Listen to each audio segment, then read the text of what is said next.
Example हमारे वेदों में पहले से ही है। भारत भूमि तो भंडारा है, भंडारा भोलेनाथ का। हमारे पास कोई चीज़ की कमी नहीं है, तो ज्ञान की कमी कैसे हो सकती है? ज्ञान गंगा भी यहाँ ही बहती है।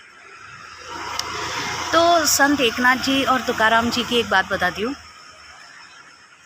एकनाथ जी की पत्नी है ना, बहुत गुस्सैल थी, शॉर्ट टेम्पर्ड, छोटी छोटी बात पे नाराज़ होना। और संत तुकाराम जी की पत्नी है ना, बहुत प्यारी, स्नेही और सेवाभावी थी। अभी आप कहेंगे इसमें माइंडसेट कहाँ से आया? माइंडसेट ये आया कि ये दोनों संत भगवान की भक्ति करते थे, विट्ठल जी की, मतलब कृष्ण का ही एक रूप है। और पता है, जब सभी कहते थे ना एकनाथ जी को, आपकी पत्नी कितनी कठोर है, उसकी ज़बान मिर्च से भी तेज़ और तीखी, बिल्कुल एसिड की तरह, तो वो क्या कहते थे पता है?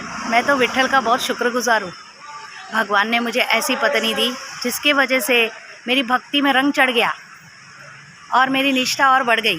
क्योंकि अगर मेरी पत्नी अच्छे स्वभाव की होती तो हो सकता है मैं उसके प्रेम में पड़ जाता, मानव प्रेम में पड़ जाता, और उस वजह से मेरी भक्ति अधूरी रह जाती।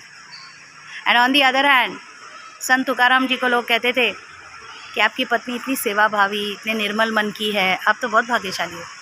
वो भी कहते थे मैं भगवान जी का शुक्रिया करता हूँ कि ऐसी इतनी अच्छी, मेरे सुख दुख बांटने वाली ऐसी पत्नी मुझे दी। और पता है वो क्या कहते थे? वो भी यही कहते थे कि वो इतनी सेवाभावी है कि मुझे कोई बात की चिंता गृहस्थी में करनी ही नहीं पड़ती। इसके वजह से मैं बिल्कुल निरपेक्ष भाव से अनडिस्टर्ब्ड अपनी भक्ति कर सकता हूँ। देखा, दोनों का लक्ष्य भक्ति ही थी, तो विडम्बना